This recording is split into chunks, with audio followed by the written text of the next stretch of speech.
Cuarta clase. De explicación general sobre procesos de litigio jurídico mexicano. 17ª lección. Lección 17. El patrocinio en medios alternativos de solución de controversias. ¿Qué son los mecanismos alternativos de solución de controversias? Son diferentes posibilidades que tienen las personas envueltas en un conflicto para solucionarlo sin la intervención de un juez ni de un proceso judicial, es decir, son una opción para resolver conflictos de una manera amistosa, expedita, sencilla, ágil, eficiente, eficaz y con plenos efectos legales. Los protagonistas son las partes. Principios rectores de los mecanismos alternativos de solución de controversias. Voluntariedad. La participación de los intervinientes deberá ser por propia decisión, libre de toda coacción y no por obligación.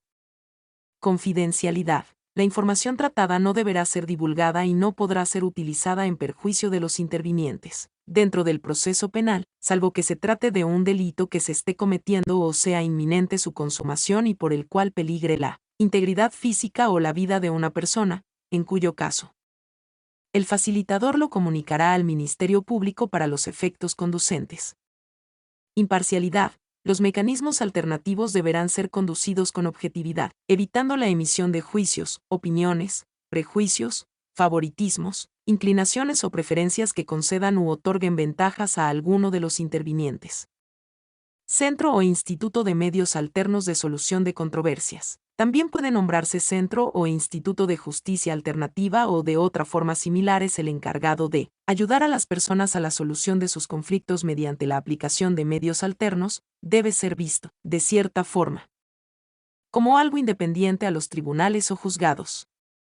Facilitador. Es el profesional certificado por el órgano correspondiente, cuya función es facilitar la participación de los intervinientes en los mecanismos alternativos de solución de controversias. El facilitador puede ser mediador, conciliador, árbitro. Para efectos del EGEL Derecho, los mecanismos alternativos de solución de controversias evaluados serán: 1. Negociación. 2. Mediación. 3. Conciliación. 4. Arbitraje. 1. Negociación. Las mismas partes mediante el diálogo directo logran alcanzar un acuerdo, mediante el cual solucionan sus conflictos. En este tipo de medio, no existe facilitador. 2. Mediación. Es el mecanismo voluntario mediante el cual los intervinientes, en libre ejercicio de su autonomía, buscan, construyen y proponen opciones de solución a la controversia, con el fin de alcanzar la solución de esta. El facilitador durante la mediación propicia la comunicación y el entendimiento mutuo entre los intervinientes. En este tipo de medio el facilitador no propone soluciones al conflicto. 3. Conciliación. Es el mecanismo voluntario mediante el cual los intervinientes, en libre ejercicio de su autonomía, proponen opciones de solución a la controversia en que se encuentran involucrados. Además de propiciar la comunicación entre los intervinientes, el facilitador podrá, sobre la base de criterios objetivos, presentar alternativas de solución diversas. En la conciliación, el facilitador sí propone, no las impone, soluciones al conflicto. 4. Arbitraje. Los participantes, de común acuerdo, someten la solución de su conflicto a un tercero neutral, denominado árbitro. Este conoce del caso e impone una resolución, llamada laudo, la cual es obligatoria para los participantes. Así, el arbitraje es un medio heterocompositivo de solución de conflictos, pues los participantes consienten en someter su caso a un tercero y ellos no participan en la solución. En este se podría decir que el árbitro impone la solución al conflicto, mediante un laudo. Algunos aspectos importantes para lograr diferenciarlos de una manera muy fácil. 1. La negociación se diferencia de todos los demás mecanismos alternativos, en virtud de que en ella no interviene ningún facilitador, es decir, únicamente son las partes las que llegan a un acuerdo a fin de solucionar su conflicto. 2. La mediación y la conciliación son muy similares, por lo tanto estas suelen prestarse a confusiones. La diferencia entre una y otra es que en la mediación el facilitador privado no propone soluciones al conflicto de las partes, y en la conciliación sí propone soluciones. 3. Una vez que sepas diferenciar entre la mediación y la conciliación, debes tener en cuenta que éstas no deben generarte confusión con el arbitraje, puesto que las dos primeras son diferentes respecto a la tercera. Basta leer las definiciones un par de veces para percatarte de esto. 4. Ten en cuenta que en el arbitraje se dicta un laudo, y que hay una diferencia muy marcada entre el arbitraje con la mediación y la conciliación, debido a que las partes no participan en la solución del conflicto, puesto que es el árbitro el que decide e impone una solución de manera libre. La conciliación y el arbitraje son mecanismos alternativos de solución de controversias utilizados por instituciones como la Profeco, Procuraduría Federal del Consumidor y la Conducef, Comisión Nacional para la Protección y Defensa de los Usuarios de Servicios Financieros, así como por las juntas de conciliación y arbitraje, tanto local como federal, en materia laboral. 1. La Profeco. Institución encargada de defender los derechos de los consumidores, prevenir abusos y garantizar relaciones de consumo justas. A conciliación. Convenio. El procedimiento conciliatorio permite a los consumidores resolver controversias suscitadas entre estos y un proveedor que haya violado sus derechos, como el no haber respetado el precio, cantidad, plazo, términos y condiciones, garantías y demás compromisos referentes a la operación de consumo celebrada entre estos. B. Arbitraje. Laudo. Es un mecanismo alternativo de solución de controversias al cual se someten el proveedor y el consumidor voluntariamente, cuando no hay acuerdo entre ambos, es decir, cuando no se logró conciliación alguna. Profeco actúa como árbitro, estableciendo reglas claras y sencillas para las partes y velando por la equidad en las relaciones de consumo. 2. La Conducef. Comisión Nacional para la Protección y Defensa de los Usuarios de Servicios Financieros. Tiene dentro de sus objetivos principalmente dos tipos de acciones para llevar a cabo. Por un lado, las de corte preventivo, que tienen como objetivo el orientar, informar y promover la educación financiera, y por otro lado las correctivas, que nacen con el propósito de atender y, dentro de lo posible, lograr resolver las quejas o reclamaciones tanto de los usuarios como de los servicios financieros. Es por esto que entre los compromisos que se han trazado se encuentra la asesoría legal hacia la población en general que tenga alguna duda o bien que haya tenido un altercado con alguna institución de corte financiero. Por instituciones financieros se entienden los bancos, las aseguradoras, burós de crédito, afores, sociedades financieras de objeto múltiple, entidades de ahorro y crédito popular, bolsa, afianzadoras, entre algunos otros sectores. A conciliación. Convenio. La Comisión Nacional está facultada para actuar como conciliador entre las instituciones financieras y los usuarios, con el objeto de proteger los intereses de estos últimos. B. Arbitraje. Laudo. Se aplica cuando no se pudo solucionar el conflicto por la vía de la conciliación. Siempre y cuando el usuario y la entidad financiera lo acuerden, pueden elegir a la Conducef o a un tercero propuesto por esta, como árbitro. Así, la Conducef tomará en cuenta la posición de ambas partes para emitir la resolución que pone fin al asunto y señalará quién tiene la razón. Algunos aspectos finales a considerar.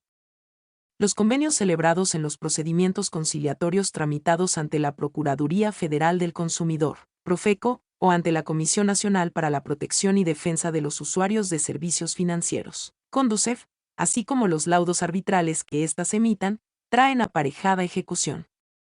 Además de la Profeco y Conducef, existen otros organismos encargados en aplicar medios alternos de solución de controversias en diferentes ámbitos jurídicos. Por ejemplo, existe la Comisión Nacional de Arbitraje Médico, CONAMED, la cual es una institución que tiene por objeto contribuir a resolver en forma amigable y de buena fe los conflictos suscitados entre los usuarios de los servicios médicos y los prestadores de los mismos.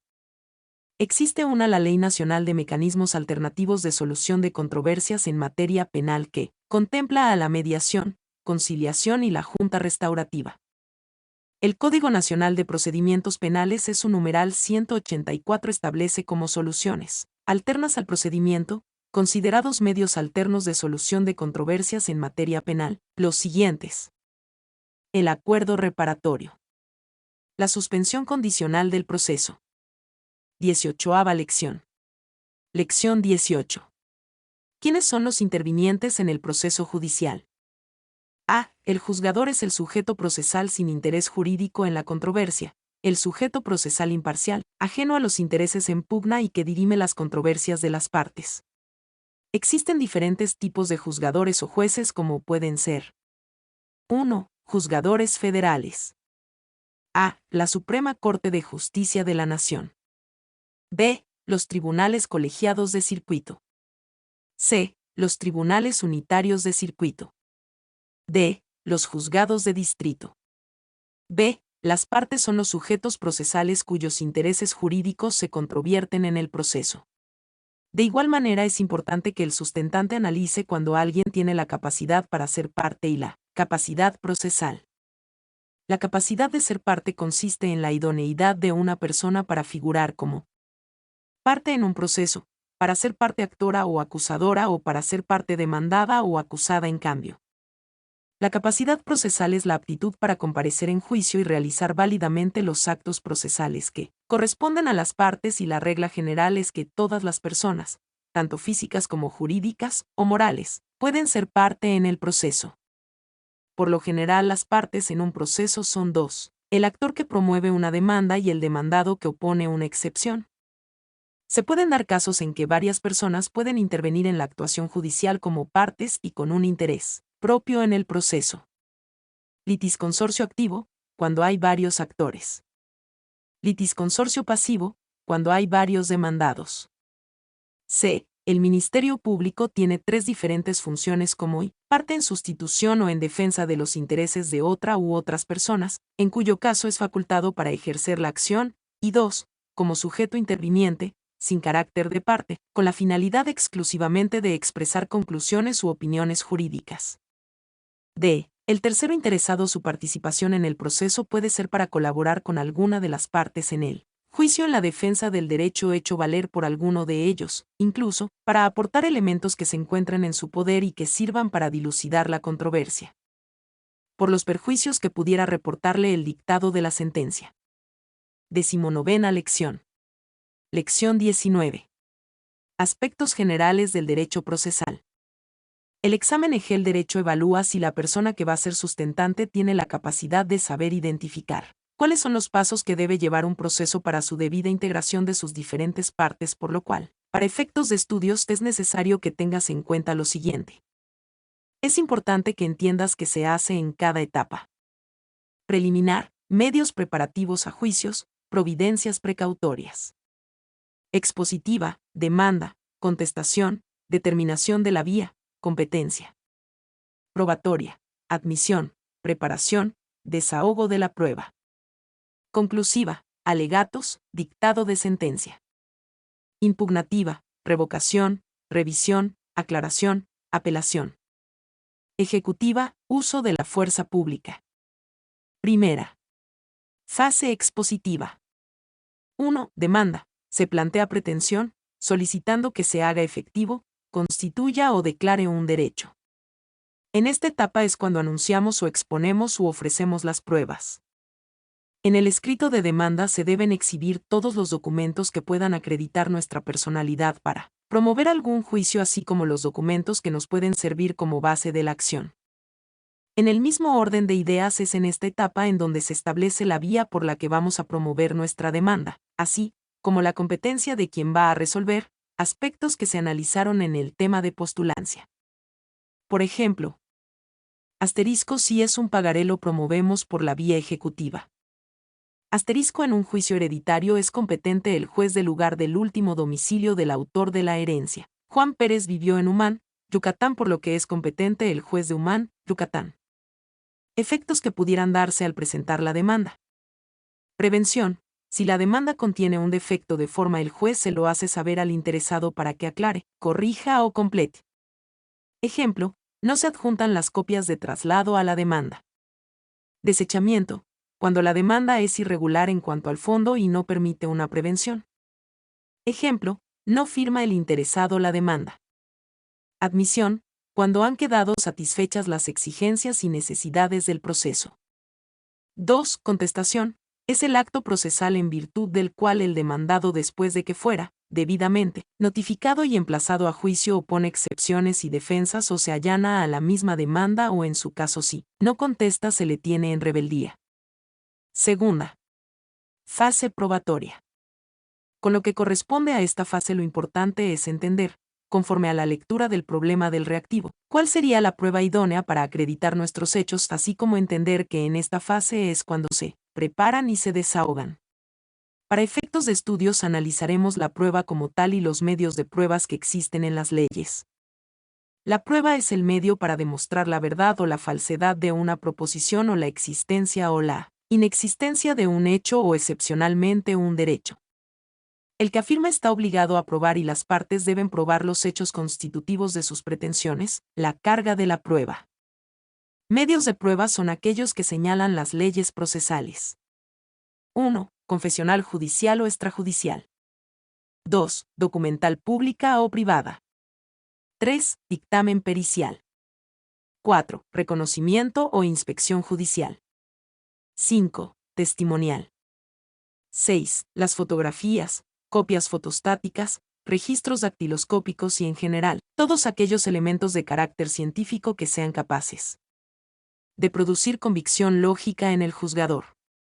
7. Las presunciones. A la prueba de confesión se le puede definir como el reconocimiento de hechos propios. Los sujetos para su desahogo solamente pueden ser las partes contendientes en el proceso. Tiene como objeto que el absolvente reconozca hechos propios previa calificación de las posiciones por parte del juez. Se desahoga personalmente. El que debe absolver posiciones será declarado confeso. 1. Cuando sin justa causa no comparezca a la citación. 2. Cuando se niegue a declarar. 3. Cuando al hacerlo insista en no responder categóricamente. B. Documental. Es el medio probatorio a través del cual las partes pretenden acreditar la veracidad de sus aseveraciones con textos escritos que tienen el carácter de públicos o privados. Son ejemplos de documentos públicos los certificados del registro civil, documentos donde obre la firma de algún funcionario público o en su caso copias certificadas de algún expediente que se encuentre en algún juzgado. Asterisco documentos públicos provenientes del extranjero. Para otorgar credibilidad deben satisfacer los siguientes requisitos. 1. Estar debidamente legalizados por el funcionario consular mexicano acreditado en el lugar donde provienen. 2. Deberá acompañarse con la traducción al español. Documental privada. Es la proveniente de alguna de las partes y surte todos sus efectos si alguna de las partes no la impugna. Pagarés, cheques, informes de alguna empresa, etc. Se prueba pericial. Es el medio de prueba que se hace necesaria en el proceso cuando para observar, examinar el hecho que se trata de demostrar, se requieren conocimientos científicos, o bien la experiencia de la práctica cotidiana de un arte o un oficio. Para objetar y comprobar que una firma es falsa, pericial en grafoscopía. Para comprobar si alguien disparó un arma, rodisonato de sodio. Para comprobar paternidad, prueba de ADN. De inspección judicial. Es el medio de prueba por medio del cual el juez o el tribunal al desahogar esta prueba observa las cosas u objetos que le muestran, mediante el sentido de la vista. El sujeto de la inspección es el propio juez quien inspecciona las cosas. Testimonial. Medio probatorio a través del cual se pretende acreditar al juzgador la veracidad de los hechos sostenidos por las partes, valiéndose de la información proporcionada por personas ajenas al juicio que reúnen las características que marca la ley y les consta lo sucedido. Presunciones legales. Es el reconocimiento que la ley ordena o impone que se tenga de una situación de hecho como cierta cuando concurren elementos señalados por la ley, a fin de que se le imputen determinadas consecuencias jurídicas. Presunciones humanas. Cuando de un hecho debidamente probado se infiere otro que es consecuencia ordinaria de aquel. Tercera etapa conclusiva. 1. Alegatos. Son las consideraciones finales del juicio. 2. Sentencia. Es el acto procesal en virtud del cual el tribunal resuelve los puntos litigiosos sometidos a debate, en uso de la facultad jurisdiccional delegada por el Estado. Interlocutoria. Resuelve una cuestión incidental planteada en el juicio. No resuelve en cuanto al fondo. Definitiva. Resuelve el fondo de una controversia sometida al debate, de manera vinculante a las partes y pone fin al proceso. Decide el negocio principal. Partes de la sentencia. Resultandos, considerandos y resolutivo. Ejecutoriada o efecto de cosa juzgada es igual a sentencia firme. Nota. Con lo que respecta a la etapa impugnativa lo analizaremos más adelante. 20ª lección. Lección 20. Diferentes procesos y características. El sustentante debe ser capaz de reconocer para efectos del examen EGEL derecho los distintos tipos de juicios que establecen las leyes. Juicios en materia mercantil. Son aquellos que surgen cuando se encuentran en conflicto comerciantes, actos de comercio o en su caso títulos de crédito y según el artículo 1063 del Código de Comercio los juicios mercantiles se resuelven conforme a lo siguiente. 1. Código de Comercio. 2. Leyes especiales en materia mercantil. 3. Código Federal de Procedimientos Civiles. 4. Código de Procedimientos Civiles Locales. La competencia de los jueces para resolver los juicios mercantiles, sea cual fuera su naturaleza, se distribuirá en el orden siguiente. 1. El del lugar que el demandado haya designado para requerido judicialmente de pago. 2. El del lugar designado en contrato para el cumplimiento de la obligación. 3. El del domicilio del demandado. Primero. Juicio ejecutivo mercantil, 1391 a 1414 Código de Comercio. Es importante recalcar los requisitos que contiene el artículo 1061 del Código de Comercio en lo que respecta al primer escrito o en su demanda, los cuales se acompañarán precisamente en los distintos juicios mercantiles que se quieran promover. Y el poder que acredite la personalidad del que comparece en nombre de otro. 2. El documento o documentos que acrediten el carácter con que el litigante se presente en juicio. 3. Los documentos en que el actor funde su acción y aquellos en que el demandado funde sus excepciones. 4. Se acompañarán todos los documentos que las partes tengan en su poder y que deban de servir como pruebas de su parte. Copia simple o fotostática siempre que sean legibles a simple vista, tanto del escrito de demanda como de los demás documentos referidos, incluyendo la de los que se exhiban como pruebas según los párrafos procedentes para correr traslado a la contraria, así como del Registro Federal de Contribuyentes, RFC. De la Clave Única de Registro de Población, CORP, tratándose de personas físicas, en ambos casos cuando exista obligación legal para encontrarse inscrito en dichos registros, y de la identificación oficial del actor o demandado. ¿Cuál es la acción que fundamenta dicho juicio? Es la acción cambiaria directa para poder promover por la vía ejecutiva mercantil.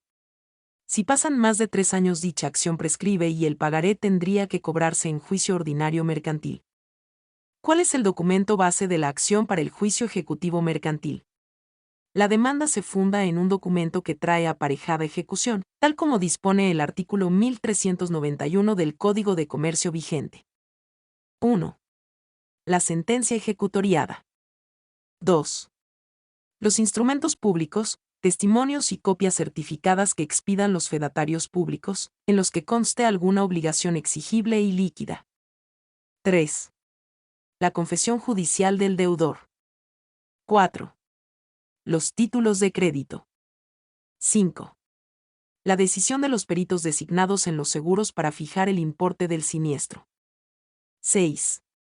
Las facturas, cuentas corrientes y cualesquiera otros contratos de comercios firmados y reconocidos judicialmente por el deudor.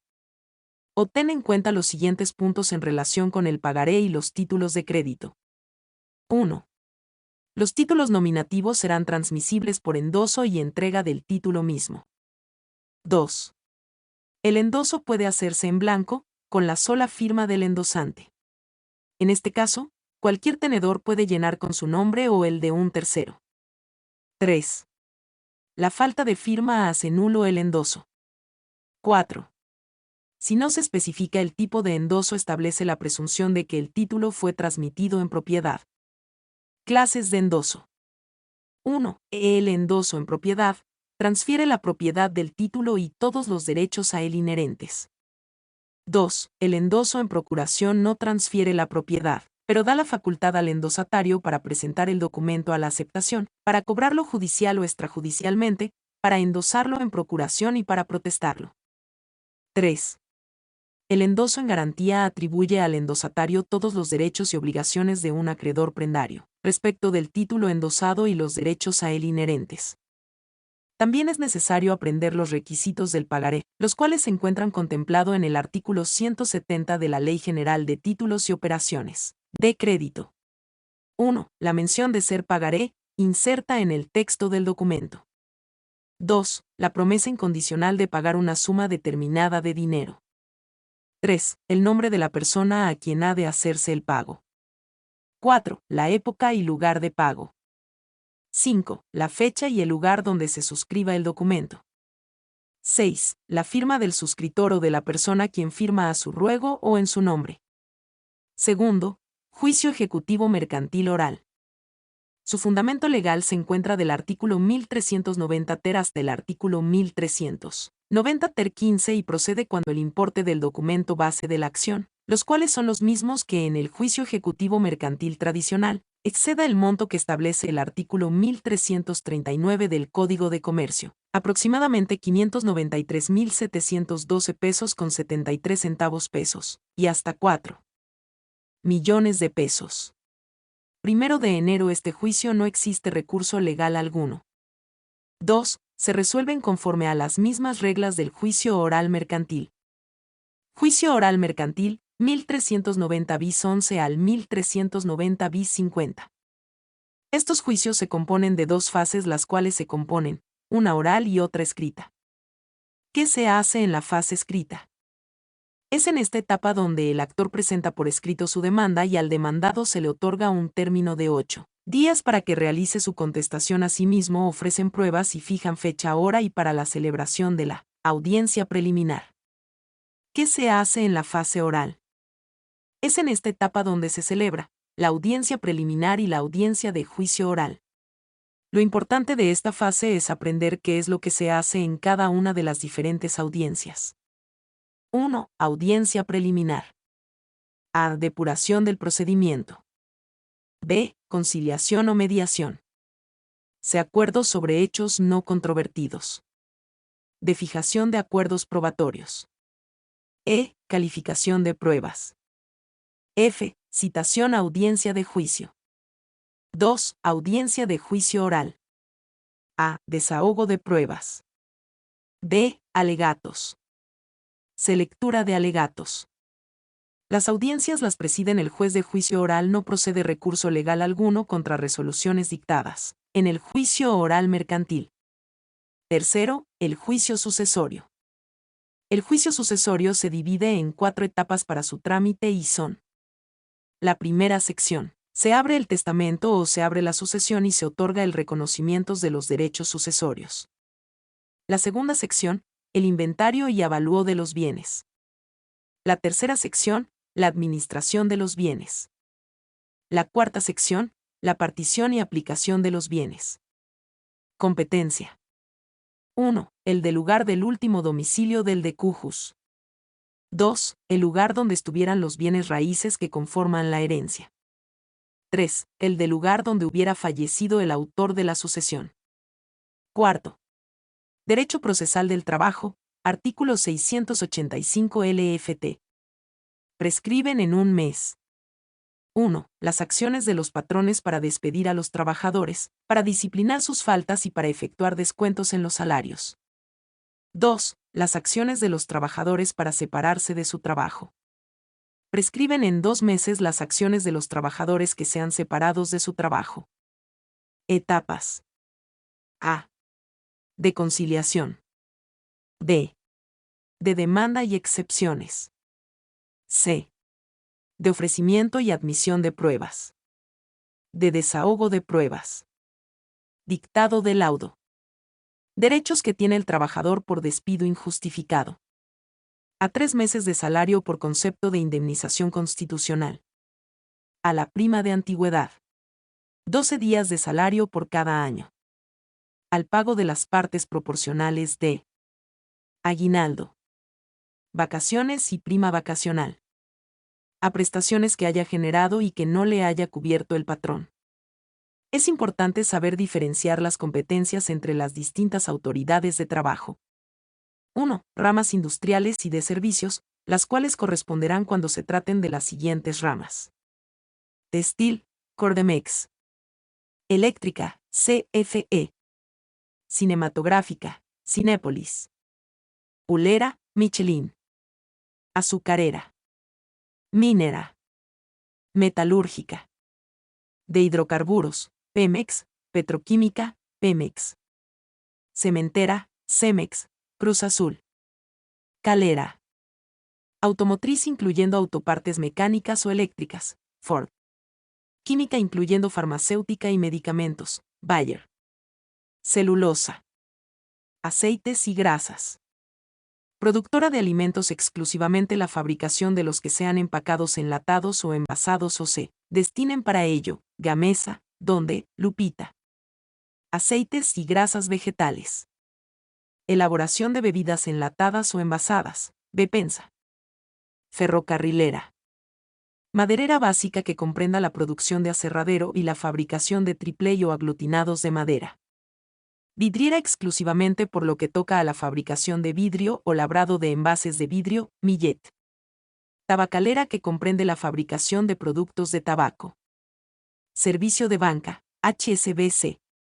2. Aquellas empresas que sean administradas en forma directa o indirecta por el gobierno federal, aquellas que actúan en virtud de algún contrato o concesión federal, y las industrias conexas, aquellos donde se ejecuten trabajos en zonas federales o se encuentren bajo jurisdicción federal. Y por último corresponderá a la Federación la aplicación de las normas de trabajo respecto de conflictos que afecten a dos o más entidades federativas, IMSS. 3. Aquellas que se ejecuten en zonas federales o que encuentren bajo jurisdicción federal. Aeropuerto. Junta Especial de la Federal de Conciliación y Arbitraje. Acciones relacionadas con obligaciones en materia de capacitación y adiestramiento o de seguridad o higiene. Lo que no corresponda a lo federal le corresponde a la Junta Local de Conciliación y Arbitraje. Los riesgos de trabajo son de competencia federal. Quinto. El juicio de amparo. El juicio de amparo está regulado por los artículos 103 y 107 de la Constitución.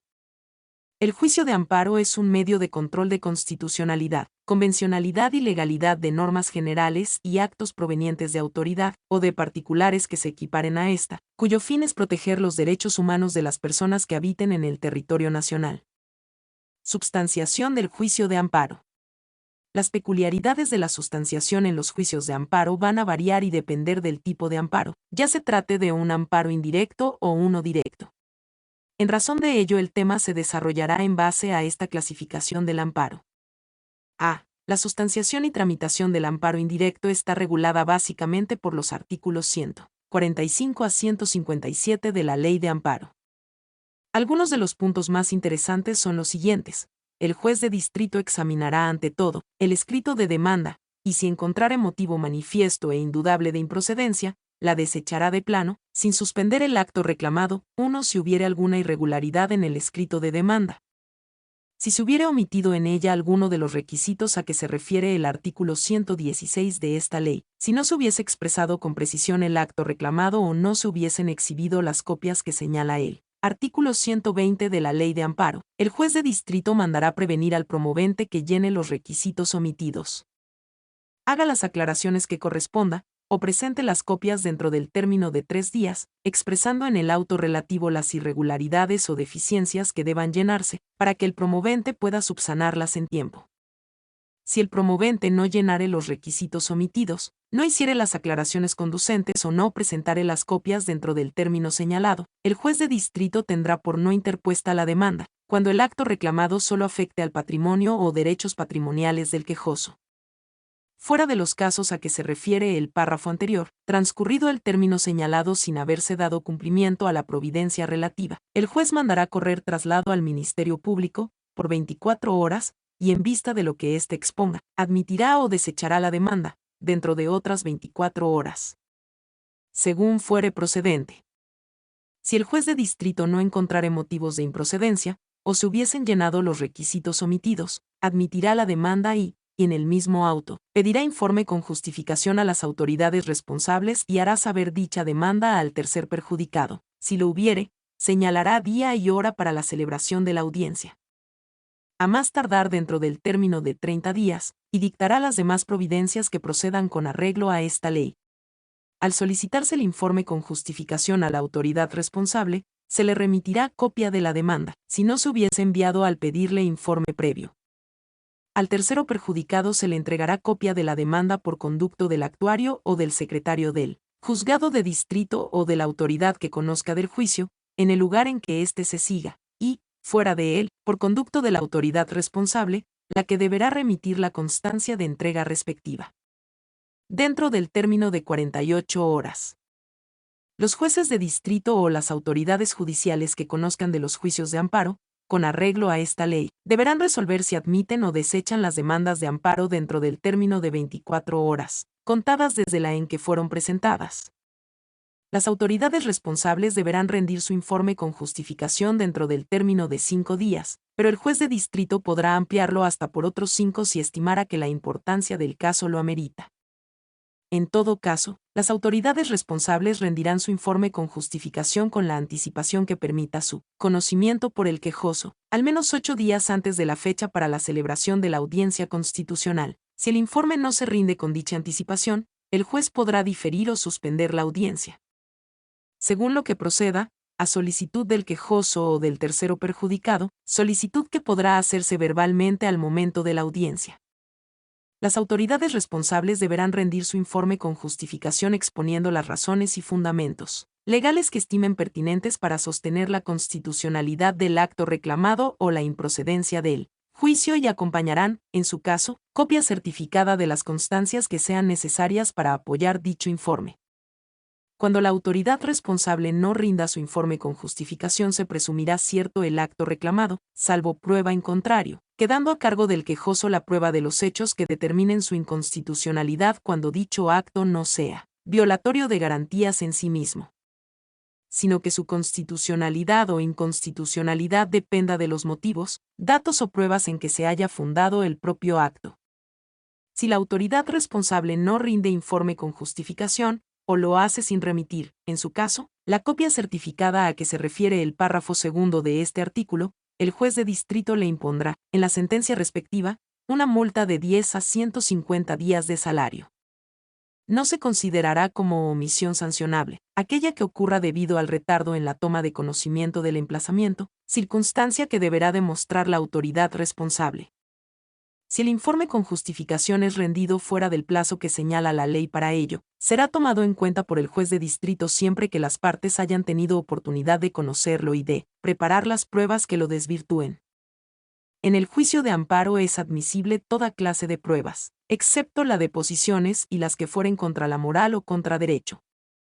Las pruebas deberán ofrecerse y rendirse en la audiencia del juicio, excepto la documental que podrá presentarse con anterioridad, sin perjuicio de que el juez haga relación de ella en la audiencia y la tenga como recibida en ese acto, aunque no exista gestión expresa del interesado. Cuando las partes tengan que rendir prueba testimonial o pericial para acreditar algún hecho, deberán anunciarla 5 días hábiles antes del señalado para la celebración de la audiencia constitucional, sin contar el del ofrecimiento ni el señalado para la propia audiencia. Exhibiendo copia de los interrogatorios al tenor de los cuales deban ser examinados los testigos, o del cuestionario para los peritos. El juez ordenará que se entregue una copia a cada una de las partes, para que puedan formular por escrito o hacer verbalmente repreguntas, al verificarse la audiencia. No se admitirán más de 3 testigos por cada hecho. La prueba de inspección ocular deberá ofrecerse con igual oportunidad que la testimonial y la pericial. Al promoverse la prueba pericial, el juez hará la designación de un perito, o de los que estime convenientes para la práctica de la diligencia, sin perjuicio de que cada parte pueda designar también un perito para que se asocie al nombrado por el juez o rinda dictamen por separado. Los peritos no son recusables, pero el nombrado por el juez deberá excusarse de conocer cuando en él concurra alguno de los impedimentos a que se refiere el artículo 66 de la Ley de Amparo. A ese efecto, al aceptar su nombramiento manifestará, bajo protesta de decir verdad, que no tiene ninguno de los impedimentos legales. La prueba pericial será calificada por el juez según prudente estimación. La audiencia a que se refiere el artículo 155 de la Ley de Amparo y la recepción de las pruebas serán públicas. Abierta la audiencia se procederá a recibir, por su orden, las pruebas, los alegatos por escrito, en su caso, el pedimento del Ministerio Público, acto continuo se dictará el fallo que corresponda. El quejoso podrá alegar verbalmente cuando se trate de actos que importen peligro de privación de la vida, ataques a la libertad personal, deportación, destierro o alguno de los prohibidos por el artículo 22 de la Constitución Federal, asentándose en autos extracto de sus alegaciones, si lo solicitare. En los demás casos, las partes podrán alegar verbalmente, pero sin exigir que sus alegaciones se hagan constar en autos, y sin que los alegatos puedan exceder de media hora por cada parte, incluyendo las réplicas y contrarréplicas. El Ministerio Público que actúe en el proceso penal podrá formular alegatos por escrito en los juicios de amparo en los que se impugnen resoluciones jurisdiccionales. Para tal efecto, deberá notificársele la presentación de la demanda. En los casos en que el quejoso impugne la aplicación por parte de la autoridad o autoridades responsables de leyes declaradas inconstitucionales por la jurisprudencia decretada por la Suprema Corte de Justicia, o en aquellos otros a que se refiere el artículo 37 de la Ley de Amparo. La substanciación del juicio de amparo se sujetará a las disposiciones precedentes, excepto en lo relativo al término para la rendición del informe con justificación, el cual se reducirá a 3 días improrrogables, y a la celebración de la audiencia, la que se señalará dentro de 10 días contados desde el siguiente al de la admisión de la demanda. 12. Por lo que se refiere a la sustanciación del juicio de amparo directo, este tema se regula de los artículos 163, 167 a 169, 177 a 191 de la Ley de Amparo. Los puntos y supuestos más sobresalientes que contemplan los preceptos legales antes enunciados son los siguientes: la demanda de amparo contra una sentencia definitiva, laudo o resolución que ponga fin al juicio, dictado por tribunales judiciales, administrativos o del trabajo. Deberá presentarse por conducto de la autoridad responsable que lo emitió. Esta tendrá la obligación de hacer constar al pie del escrito de la misma la fecha en que fue notificada al quejoso la resolución reclamada y la de presentación del escrito, así como los días inhábiles que mediaron entre ambas fechas. La falta de la constancia se sancionará en los términos del artículo siguiente.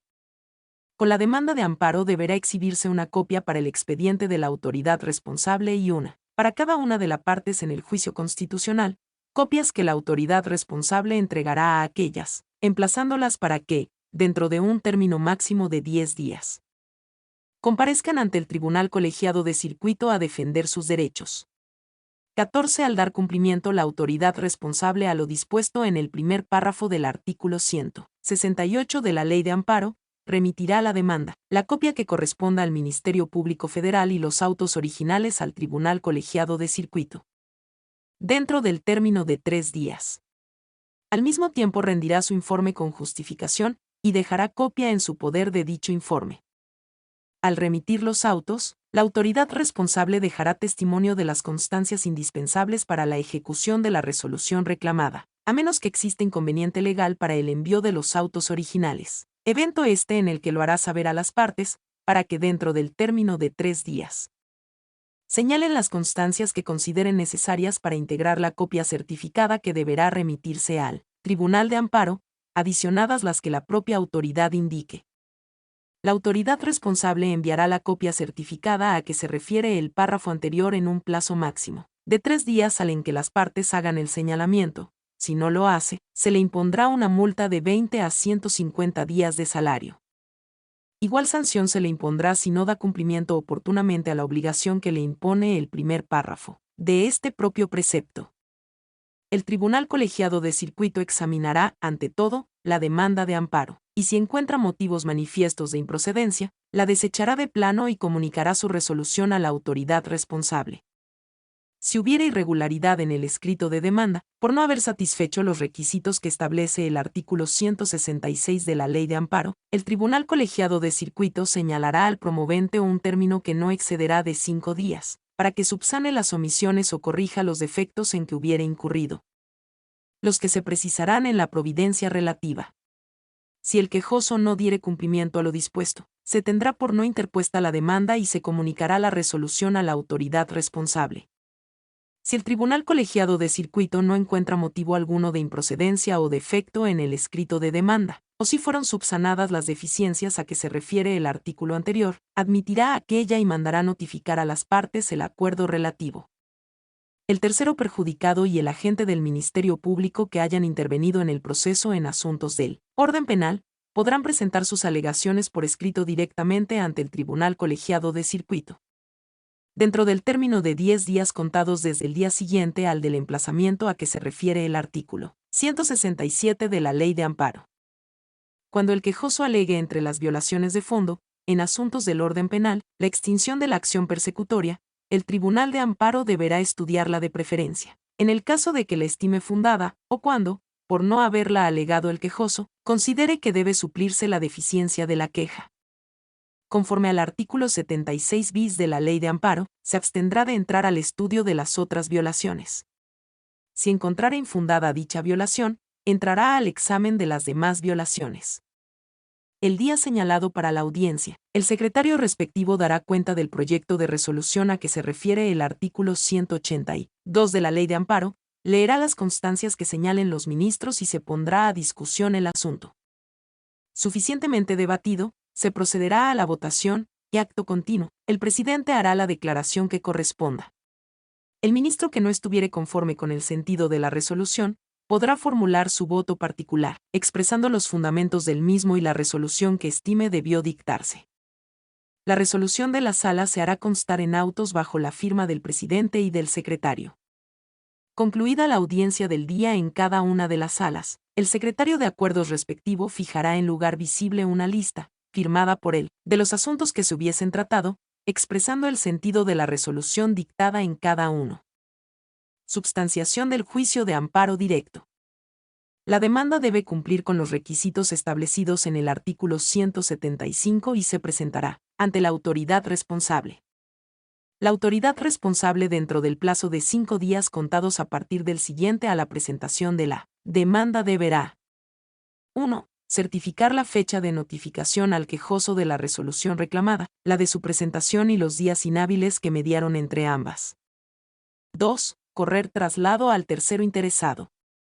3. Rendir el informe con justificación acompañado de la demanda de amparo, los autos del juicio de origen y la constancia de traslado a las partes. Recibidas las actuaciones, el presidente del TCC deberá resolver en un plazo de 3 días si admite, previene o desecha la demanda.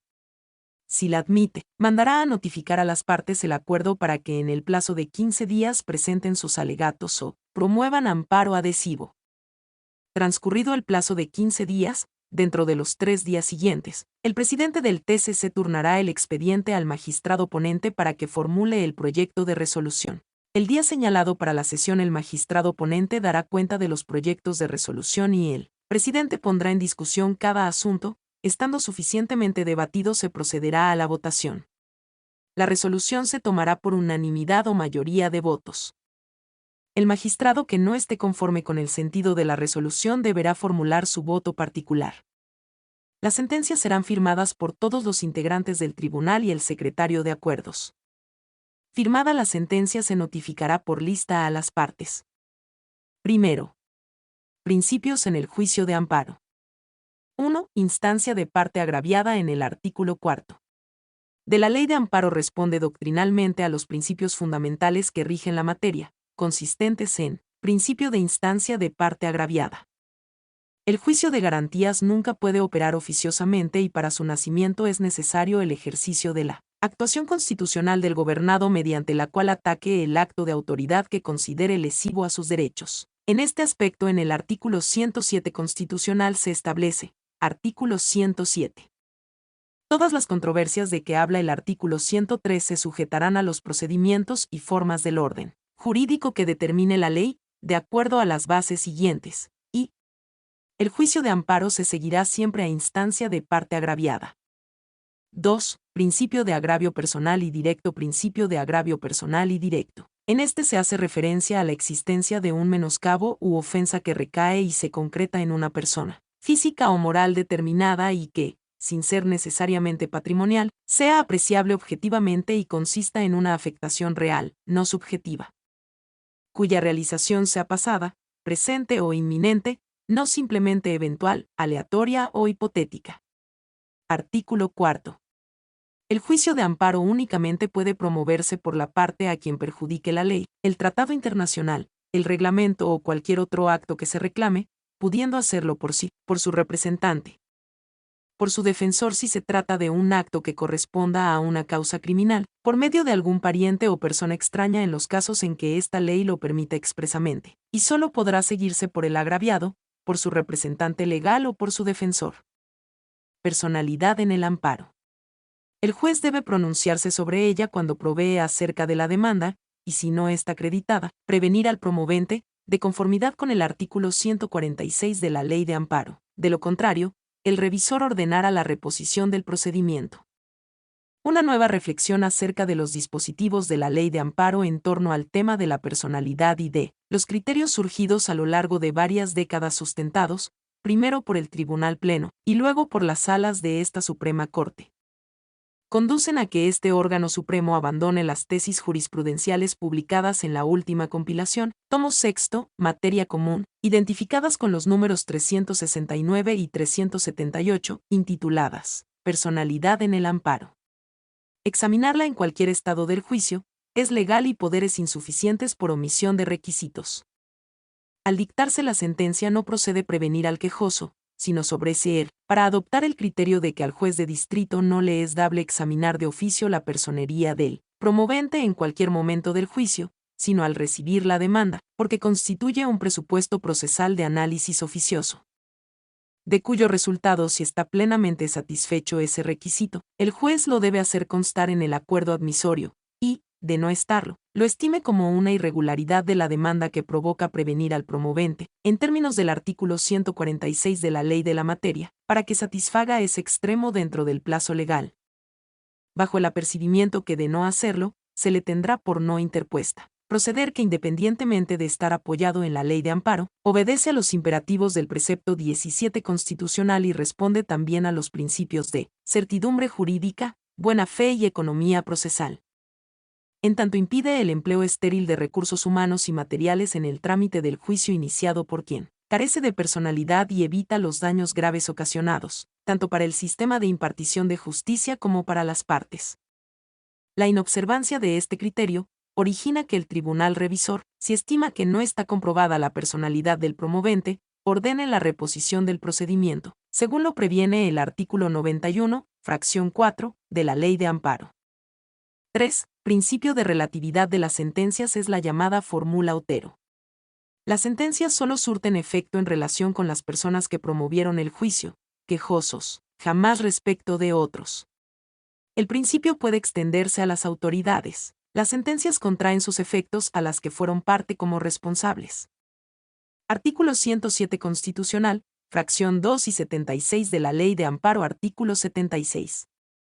Las sentencias que se pronuncien en los juicios de amparo solo se ocuparán de los individuos particulares o de las personas morales, privadas u oficiales que lo hubiesen solicitado, limitándose a ampararlos y protegerlos, si procediere. En el caso especial sobre el que verse la demanda, sin hacer una declaración general respecto de la ley o acto que la motivare. Artículo 107. Todas las controversias de que habla el artículo 103 se sujetarán a los procedimientos y formas del orden jurídico que determine la ley, de acuerdo a las bases siguientes. 2. La sentencia será siempre tal, que solo se ocupe de individuos particulares, limitándose a ampararlos y protegerlos en el caso especial sobre el que verse la queja, sin hacer una declaración general respecto de la ley o acto que la motivare. 4. Principio de definitividad. Uno de los principios rectores del juicio de garantías, el de definitividad del acto reclamado, no es otra cosa que la improcedencia del juicio de amparo contra actos requeribles, salvo los casos excepcionales establecidos en el mismo precepto y en la jurisprudencia.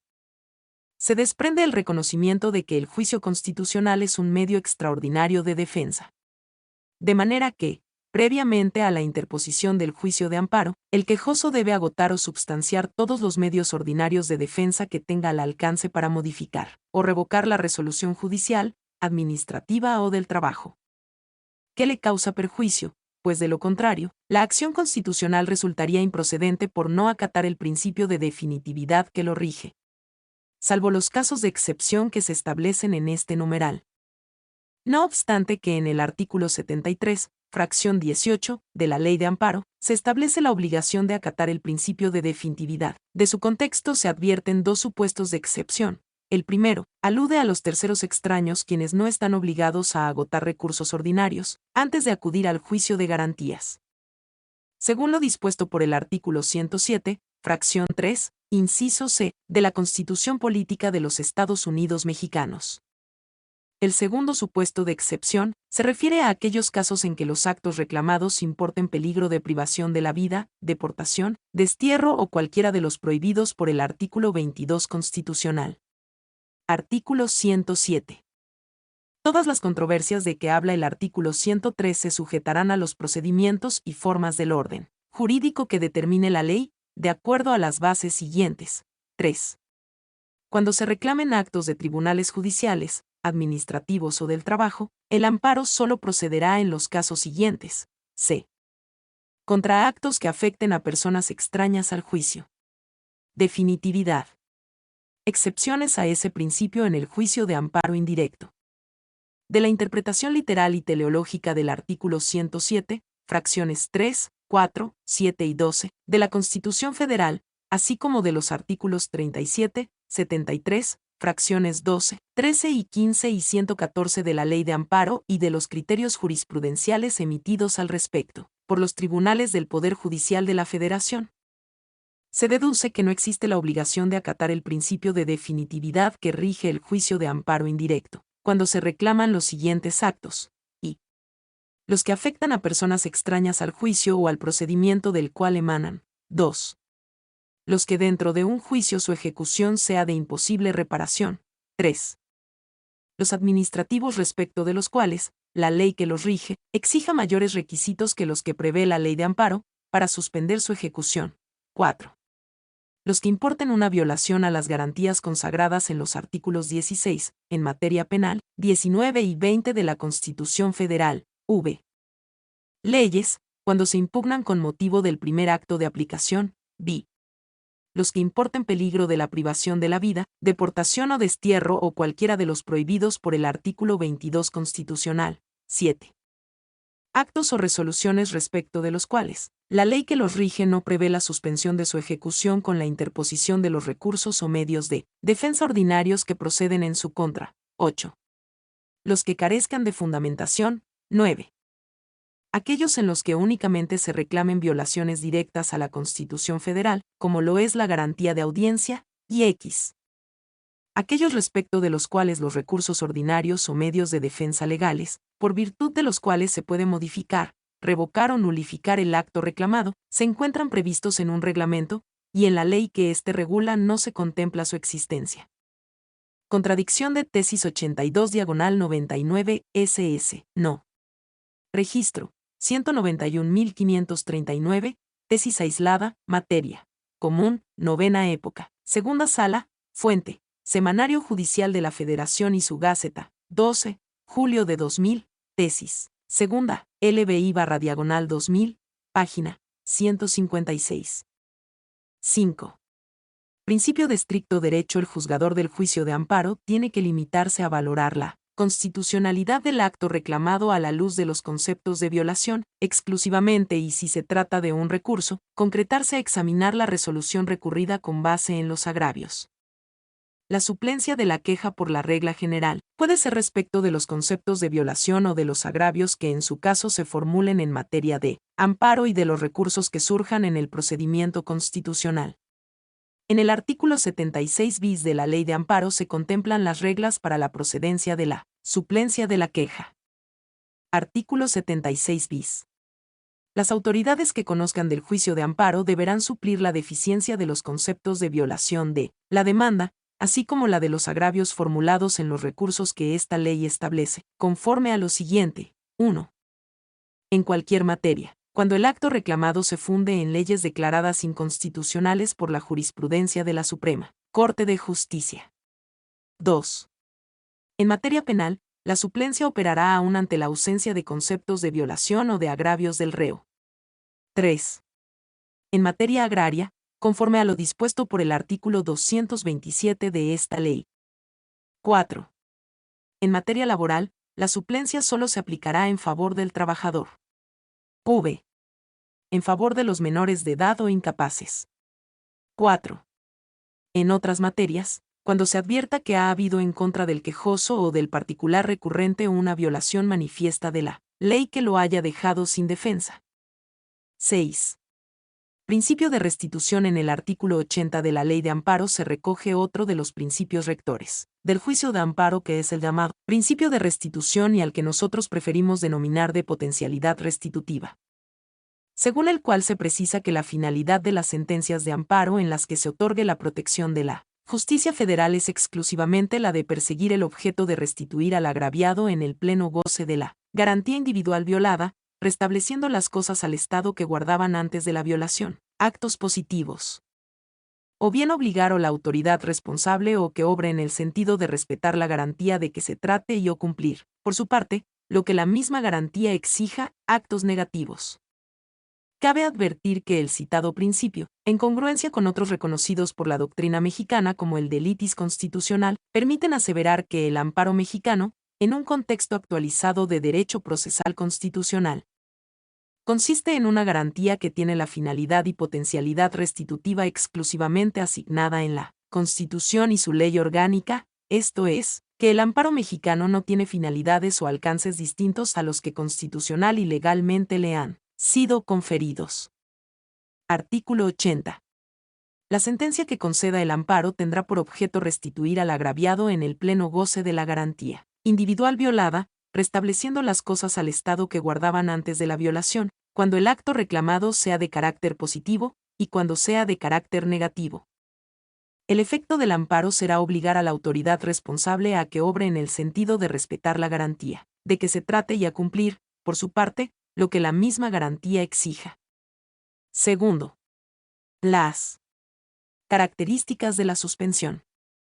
1. Es instrumental, porque está en estrecha vinculación con el trámite del juicio de amparo. Tiene un carácter provisorio, porque el acto se paraliza mientras dura el juicio. 2. Es temporal porque su vigencia persiste en tanto concluya en definitiva el juicio que la origina. 3. Es unilateral porque para conceder la suspensión no es necesario escuchar a las otras partes. 4. Su naturaleza es conservativa, porque su fin específico es mantener una situación de hecho existente, preservar la materia del amparo. 5. Tiene un trámite urgente, aunque con diversa gradación. 6. Es modificable, casuística y excepcional, por la misma autoridad que emite la resolución que la concede o niega, sin necesidad de que medie recurso alguno, en el caso de suscitarse un hecho superveniente, o cuando se resuelve en momentos distintos la suspensión definitiva. Tercero. Clasificación de los actos reclamados. 1. Actos positivos, que se traducen en la decisión o ejecución de un hacer de las autoridades. 2. Actos negativos, que se caracterizan porque la autoridad se rehúsa expresamente a obrar a favor de la pretensión del gobernado. 3. Actos negativos con efectos positivos son aquellos que en apariencia son negativos, pero sus efectos traen consigo un acto de naturaleza positiva. 4. Actos prohibitivos, mediante estos la autoridad impone al gobernado una restricción, coarta o limita los derechos de quien los reclama en amparo. 5. Actos declarativos, son los que se limitan a evidenciar una situación jurídica determinada, pero no implican modificación alguna de derechos o de situaciones existentes. 6. Actos consumados, son aquellos que se han realizado total e íntegramente y que han conseguido plenamente el objeto para el que fueron dictados. 7. Actos futuros inminentes, serán aquellos próximos a realizarse, pero que, dadas sus características, existe un alto grado de probabilidad de que se lleve a cabo en un lapso breve y reducido. 8. Actos futuros, probables o inciertos. En su contra es improcedente la suspensión porque son aquellos respecto de los cuales no existe una certeza clara y fundada de su realización. 9. Actos de tracto sucesivo, son los que su realización no tiene unicidad temporal o cronológica. Esto es, para la satisfacción integral de su objeto se requiere una sucesión de hechos entre cuya realización media un intervalo específico. Cuarto. La suspensión de oficio o a petición de parte. Algunas diferencias que pueden encontrarse entre la suspensión de oficio y a petición son las siguientes. 1. En relación a la necesidad de instar. La de oficio no requiere solicitud expresa. La suspensión a petición de parte solo se tramita si es solicitada. 2. El trámite. La de oficio es resuelta de inmediato, en el mismo expediente principal. Por eso se le conoce también como suspensión de plano, persiste todo el tiempo que dure el juicio, sin modificación, salvo los casos de hechos supervenientes. 3. La suspensión a petición de parte se tramita incidentalmente, por ello se le llama también incidental. En ese procedimiento existe una suspensión provisional y posteriormente la definitiva. La primera durará en tanto se dicta la última, momento en el cual puede cambiar en su sentido, de las constancias que hasta ese momento existan. La definitiva generalmente subsistirá hasta que el juicio de amparo concluya, a menos que se actualice alguna de las hipótesis del artículo 140, a cuyo comentario nos remitimos. 4. Por lo que hace a la naturaleza de los actos materia de suspensión, la de oficio se distingue en que la ley expresamente los determina, en tanto que la relativa a petición de parte no lo hace, de modo que cualquier acto puede ser suspendable siempre que satisfaga los requisitos que establece al efecto. 5. Por su urgencia, es posible conceder la suspensión de oficio sin exigir se cumplan previamente los requisitos de la demanda a que se refiere el artículo 116 de la Ley de Amparo.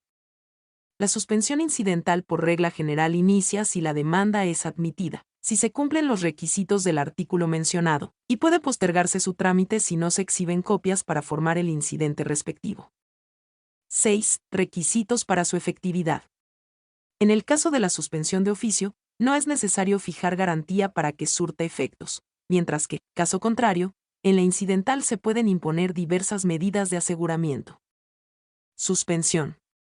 Para resolver sobre ella es factible, sin dejar de observar los requisitos contenidos en el artículo 124 de la Ley de Amparo, hacer una apreciación de carácter provisional de la inconstitucionalidad del acto reclamado.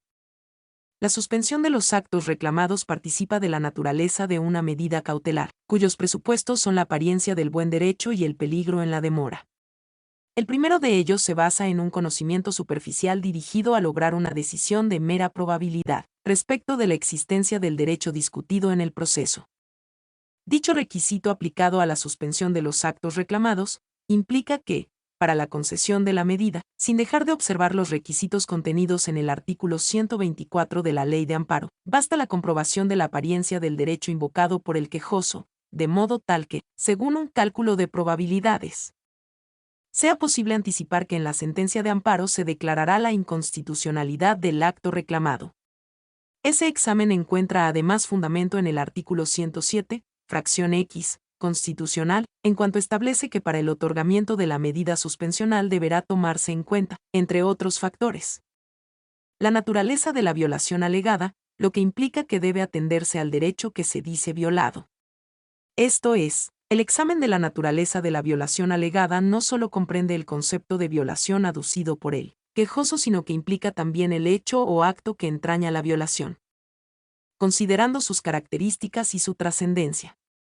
En todo caso, dicho análisis debe realizarse, sin prejuzgar sobre la certeza del derecho, es decir, sobre la constitucionalidad o inconstitucionalidad de los actos reclamados, ya que esto solo puede determinarse en la sentencia de amparo con base en un procedimiento más amplio y con mayor información, teniendo en cuenta siempre que la determinación tomada en relación con la suspensión no debe influir en la sentencia de fondo, toda vez que aquella solo tiene el carácter de provisional y se funda en meras hipótesis, y no en la certeza de la existencia de las pretensiones, en el entendido de que deberá sopesarse con los otros elementos requeridos para la suspensión, porque si el perjuicio al interés social o al orden público es mayor a los daños y perjuicios de difícil reparación que pueda sufrir el quejoso, deberá negarse la suspensión solicitada, ya que la preservación del orden público o del interés de la sociedad están por encima del interés particular afectado. Con este proceder, se evita el exceso en el examen que realice el juzgador, el cual siempre quedará sujeto a las reglas que rigen en materia de suspensión. Contradicción de tesis 3/95. No. Registro, 200.136, jurisprudencia, materia, S. común, novena época, instancia, pleno, fuente, Semanario Judicial de la Federación y su Gaceta, 3, abril de 1996, tesis, P/J, 15/96, página 16. Quinto. De la suspensión del acto reclamado el artículo 122. precisa que en los casos de la competencia de los jueces de distrito, la suspensión del acto reclamado se decretará de oficio o a petición de la parte agraviada, con arreglo a las disposiciones relativas de este capítulo. Artículo 123. Procede la suspensión de oficio. 1. Cuando se trate de actos que importen peligro de privación de la vida, deportación o destierro o alguno de los prohibidos por el artículo 22 de la Constitución Federal. 2. Cuando se trate de algún otro acto, que, si llegare a consumarse, haría físicamente imposible restituir al quejoso en el goce de la garantía individual reclamada. 3. La suspensión a que se refiere este artículo se decretará de plano en el mismo auto en que el juez admita la demanda, comunicándose sin demora a la autoridad responsable, para su inmediato cumplimiento, haciendo uso de la vía telegráfica, en los términos del párrafo tercero del artículo 23 de esta ley. Los efectos de la suspensión de oficio únicamente consistirán en ordenar que cesen los actos que directamente pongan en peligro la vida, permitan la deportación o el destierro del quejoso o la ejecución de alguno de los actos prohibidos por él. Artículo 22 constitucional, y tratándose de los previstos en la fracción 2 de este artículo. Serán los de ordenar que las cosas se mantengan en el estado que guarden, tomando el juez las medidas pertinentes para evitar la consumación de los actos reclamados. Artículo 124. Fuera de los casos a que se refiere el artículo anterior, la suspensión se decretará cuando concurran los requisitos siguientes. 1. Que la solicite el agraviado. 2. Que no se siga perjuicio al interés social, ni se contravengan disposiciones de orden público. Se considera, entre otros casos, que si se siguen esos perjuicios o se realizan esas contravenciones, cuando de concederse la suspensión. A. Se continúa el funcionamiento de centros de vicio, de lenocimios, la producción y el comercio de drogas enervantes. B. Se permita la consumación o continuación de delitos o de sus efectos. C. Se permita el alza de precios con relación a artículos de primera necesidad o bien de consumo necesario. D. Se impida la ejecución de medidas para combatir epidemias de carácter grave, el peligro de invasión de enfermedades exóticas en el país, o la campaña contra el alcoholismo y la venta de sustancias que envenenen al individuo o degeneren la raza. E. Se permite el incumplimiento de las órdenes militares. F. Se produzca daño al medio ambiente, al equilibrio ecológico o que por ese motivo afecte la salud de las personas. Y G. Se permite el ingreso en el país de mercancías cuya introducción esté prohibida en términos de ley o bien se encuentre en alguno de los supuestos previstos en el artículo 131 párrafo segundo de la Constitución Política de los Estados Unidos Mexicanos. Se incumplan con las normas relativas a regulaciones y restricciones no arancelarias a la exportación o importación, salvo el caso de las cuotas compensatorias, las cuales se apegarán a lo regulado en el artículo 135 de esta ley, se incumplan con las normas oficiales mexicanas, se afecte la producción nacional. H. Se impida la continuación del procedimiento de extinción de dominio en cualquiera de sus fases, previsto en el párrafo segundo del artículo 22 de la Constitución Política de los Estados Unidos Mexicanos, salvo en el caso que el quejoso sea ajeno al procedimiento, situación en la que procederá la suspensión. Solo si con la continuación del mismo se dejare irreparablemente consumado el daño o perjuicio que pueda ocasionarse al quejoso. 3. Que sean de difícil reparación los daños y perjuicios que se causen al agraviado con la ejecución del acto. El juez de distrito, al conceder la suspensión, procurará fijar la situación en que habrán de quedar las cosas y tomará las medidas pertinentes para conservarla. Materia del amparo hasta la terminación del juicio. Lección 21. Análisis de resoluciones de naturaleza jurisdiccional. Primero. Resoluciones judiciales. El sustentante debe ser capaz de analizar e identificar las diversas formas en las que los operadores del poder judicial manifiestan su voluntad al momento de resolver las diversas controversias. Por lo tanto, las resoluciones judiciales son los actos del juzgador plasma participación dentro del proceso, los cuales se dividen en decretos, los cuales son determinación de mero trámite, copias simples. Autos, son las que definen alguna cuestión de fondo y se dividen en 1. Preparatorios, son resoluciones que preparan el conocimiento y la decisión del negocio, ordenando, admitiendo o desechando pruebas. 2. Provisionales, son determinaciones que se ejecutan provisionalmente. 3. Definitivos. Son decisiones que tienen fuerza de definitivas e impiden o paralizan definitivamente la prosecución del juicio. Sentencias, las cuales se dividen en interlocutorias y definitivas. 1. Interlocutorias, son las que resuelven un incidente, tercerías.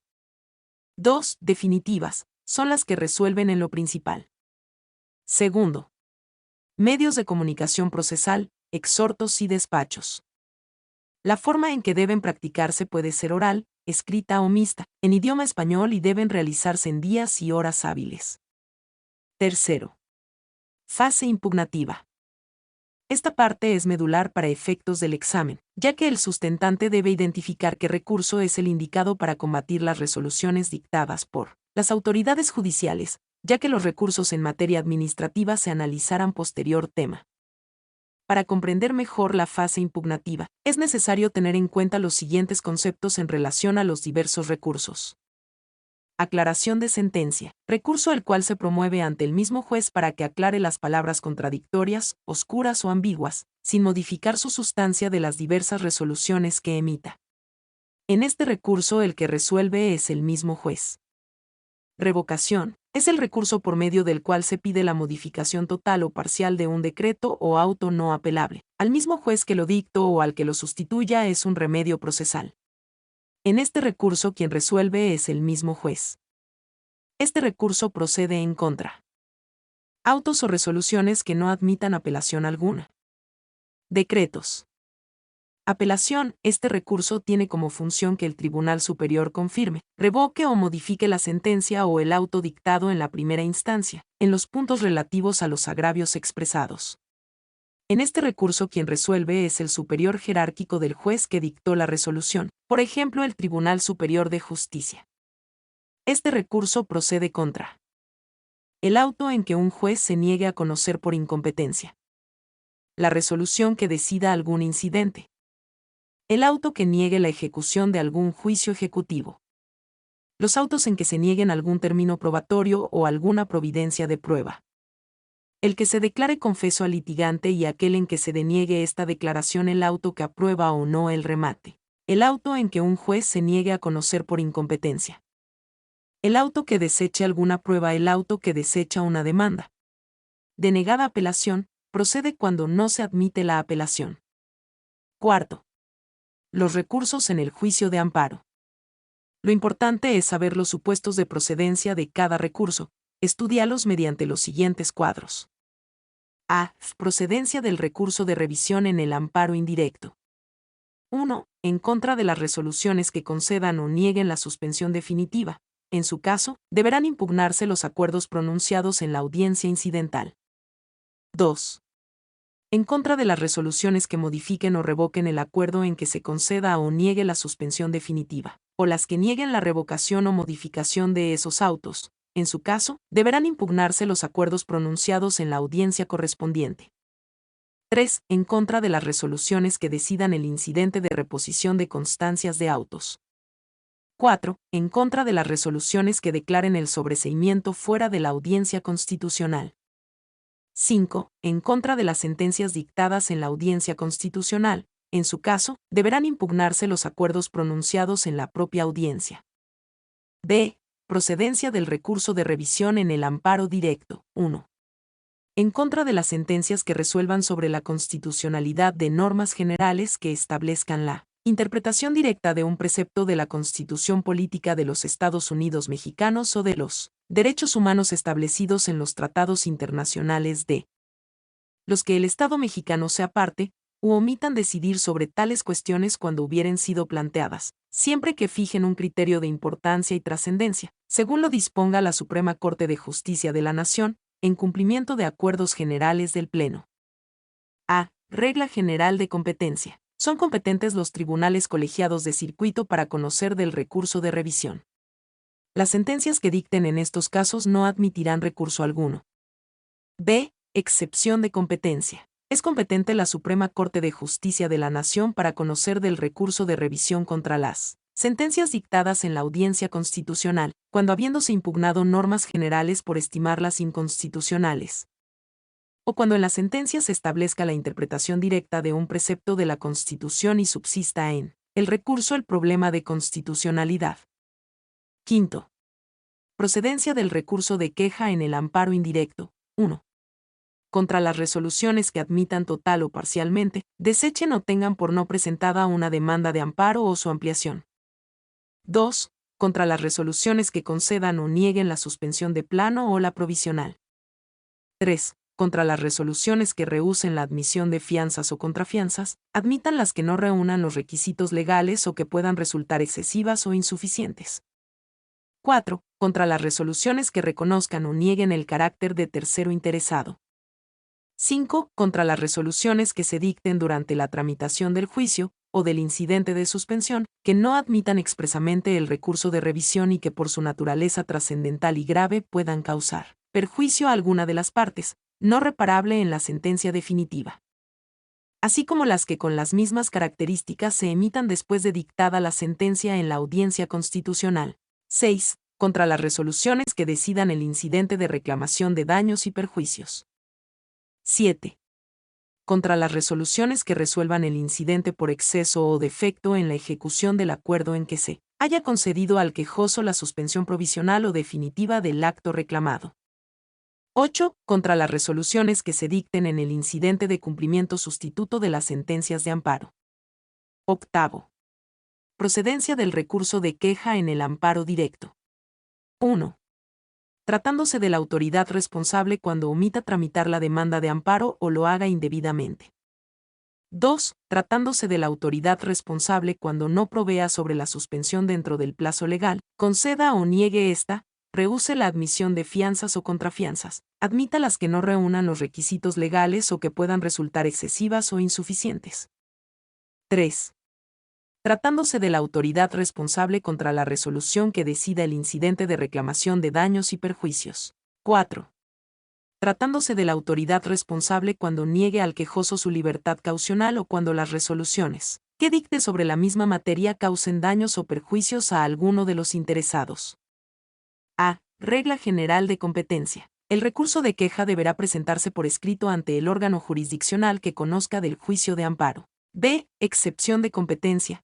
En el caso de que se trate de actos de la autoridad responsable, el recurso deberá plantearse ante el órgano jurisdiccional de amparo que deba conocer o haya conocido del juicio. Sexto. Procedencia del recurso de reclamación. El recurso de reclamación es procedente contra los acuerdos de trámite dictados por el presidente de la Suprema Corte de Justicia de la Nación o por los presidentes de sus salas o de los tribunales colegiados de circuito. Séptimo. Procedencia del recurso de inconformidad. Contra la resolución que tenga por cumplida la ejecutoria de amparo, en los términos del artículo 196 de esta ley. Contra la resolución que declare que existe imposibilidad material o jurídica para cumplir la misma u ordene el archivo definitivo del asunto. Contra la resolución que declare sin materia o infundada la denuncia de repetición del acto reclamado. Contra la resolución que declare infundada o improcedente la denuncia por incumplimiento de la declaratoria general de inconstitucionalidad. Regla general de competencia. Es presentado por conducto del órgano judicial que haya dictado la resolución impugnada, dicho órgano jurisdiccional, sin decidir sobre la admisión del recurso de inconformidad, remitirá el original del escrito, así como los autos del juicio a la Suprema Corte de Justicia de la Nación, la cual resolverá allegándose los elementos que estime convenientes. Artículo 29. Ley Orgánica del Poder Judicial de la Federación. Los tribunales unitarios de circuito conocerán: 1. De los juicios de amparo promovidos contra actos de otros tribunales unitarios de circuito, que no constituyan sentencias definitivas, en términos de lo previsto por la Ley de Amparo respecto de los juicios de amparo indirecto promovidos ante juez de distrito. En estos casos, el tribunal unitario competente será el más próximo a la residencia de aquel que haya emitido el acto impugnado. 2. De la apelación de los asuntos conocidos en primera instancia por los juzgados de distrito. 3. Del recurso de denegada apelación. 4. De la calificación de los impedimentos, excusas y recusaciones de los jueces de distrito, excepto en los juicios de amparo. 5. De las controversias que se susciten entre los jueces de distrito sujetos a su jurisdicción, excepto en los juicios de amparo, y 6. De los demás asuntos que les encomienden las leyes. Los tribunales unitarios de circuito tendrán la facultad a que se refiere la fracción 17 del artículo 11 de esta ley, siempre que las promociones se hubieren hecho ante ellos. Artículo 215. Ley de amparo. La jurisprudencia se establece por reiteración de criterios, por contradicción de tesis y por sustitución. Artículo 222. Ley de amparo. La jurisprudencia por reiteración del Pleno de la Suprema Corte de Justicia de la Nación se establece cuando se sustente un mismo criterio en 5 sentencias no interrumpidas por otra en contrario, resueltas en diferentes sesiones, por una mayoría de cuando menos 8 votos. Artículo 223. Ley de amparo. La jurisprudencia por reiteración de las salas de la Suprema Corte de Justicia de la Nación se establece cuando se sustente un mismo criterio en 5 sentencias no interrumpidas por otra en contrario, resueltas en diferentes sesiones, por una mayoría de cuando menos 4 votos. Artículo 225. Ley de amparo. La jurisprudencia por contradicción se establece al dilucidar los criterios discrepantes sostenidos entre las salas de la Suprema Corte de Justicia de la Nación, entre los plenos de circuito o entre los tribunales colegiados de circuito, en los asuntos de su competencia.